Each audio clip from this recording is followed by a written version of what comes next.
Personal experiences, spirituality, and divine connection, coupled with self-awareness. Everybody wants to put these things in a category. Everybody wants to speak towards a time that they did not live. And the only information what you get is off books of the interpretation of one's value of knowledge from one time to explain something that they think they saw. I can easily look through the past and see that everything that was told is not explained the way it's supposed to because of the language barrier. There was always a language barrier in between different understandings, and these ways of expressing certain things was different for each circumstance or set of people within one culture. So you know what that tells me? This ain't for you to know. You already passed that. All that shit that happened back then is embedded into your DNA to make it so you can be here now. Let's get off this real quick and let's imagine and tap into something else. Like these stories that they talk about biblical and the gods crossed with this and did that and all that or whatever, right? And see, now we about to take a piece of paper that's crumbled up and flatten it out. This is this understanding.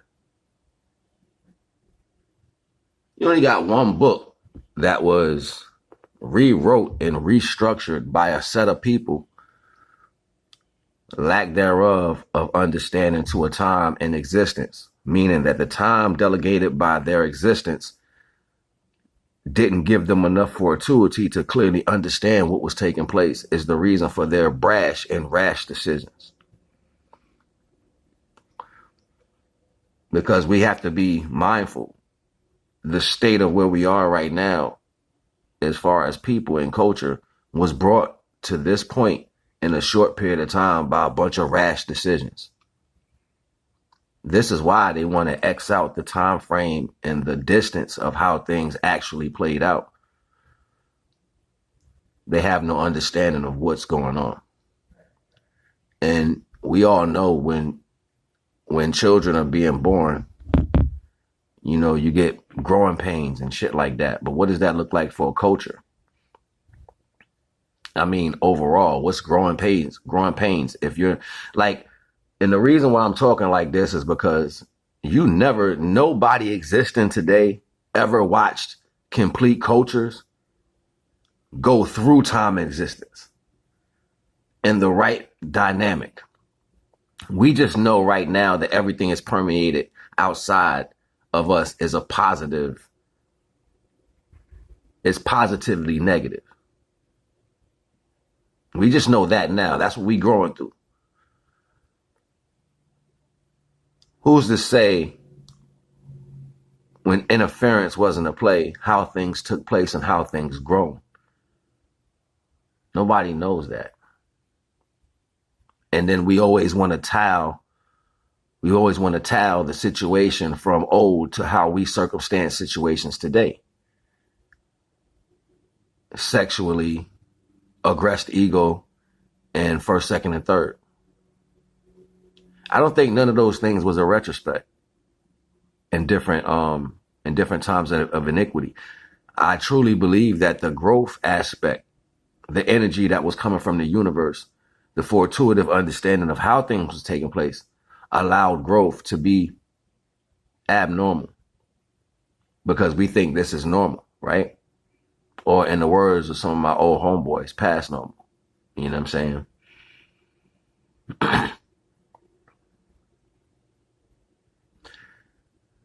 We have no clear understanding of day-to-day activities, of energies that were more pure, creations that were more pure from their start. We have to be more mindful that this is not the first set of creations this time. And even the stories from old have nothing to do with the overall creations of all things that came through this plane of existence. And we're not talking about animals. He said they can get up off that shit. Animals here and there and all. Man, nobody cared about that shit. That wasn't that. Period. Just wasn't that. And there's no markup time to speak towards the grandeur greatness of times before and what was able to be accomplished. There's no explanation to that. There's no book showing that. That's a fear to a lot of people to even awaken those days, because it shows what's supposed to happen and how the order of things play out. And it shows what set of people and the order they are and how far they have to go as far as being a lineage of a culture to grow, to stabilize certain things. This is DNA growth. Do you know how long it takes for the DNA to unlock by itself?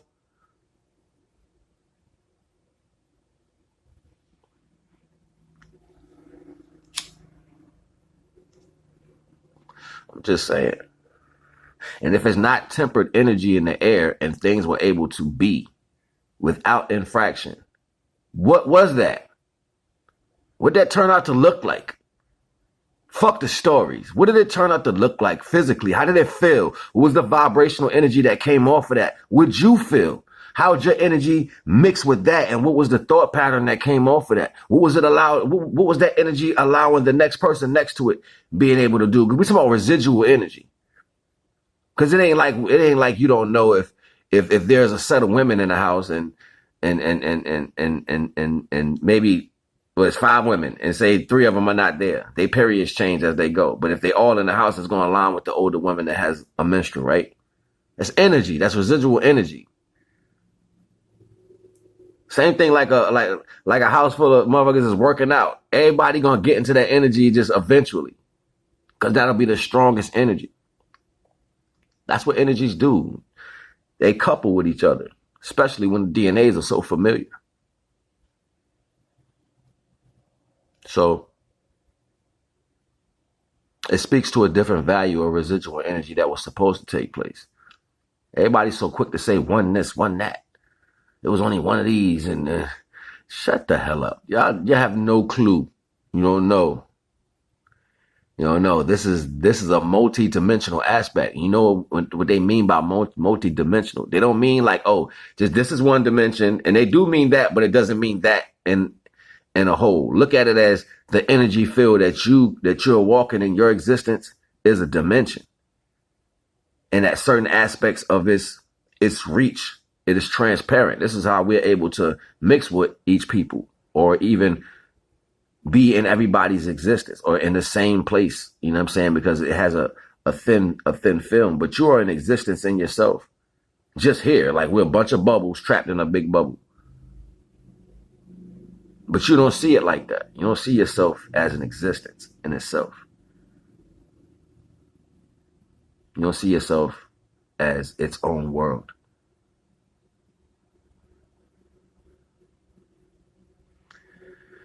So at one time, they were able to grow not just themselves, their world, the energy around them. And they knew what it took to put into that. And that made different things happen. This is a time when people who lived on this earth knew when they came into this existence that it was the combination of the flesh and the spirit, which made things happen. This is where most symbolical energies came from, because they were able to understand this concept when the unstoppable force hit the unmovable object and they collided. It gave them the understanding to merge. And that's where life started coalescing, as far as if you want to explain that to be the concept. Life became at that point. It was a collision. It was a collision of greatness. And that collision of greatness was merging into something else that we call physical life. And symbols took place when the first collisions happened, because this is power. This is explosive power. But within all this, life is being created, and this is happening over eons. And symbols are being made, and these symbols have traveled through time and was replaced on different situations, I'm pretty sure they're still burned deep down in the earth somewhere. But these symbols have been placed on different things, and they try to they try to find remnants, but like the residual energy off it doesn't explain the full symbol of how it was. It's just like how language has changed from one thing to another. The original concepts that made or gave you the understanding of what the merge between the concept of the unstoppable and the unmovable combined to. They formulated everything about us. We don't want to move, but we can't be stopped.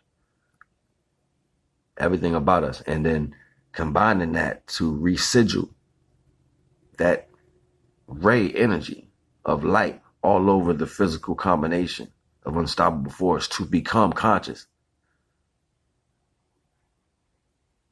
Not just moving and not just standing. I ain't gonna hold y'all. We gonna build NAGA.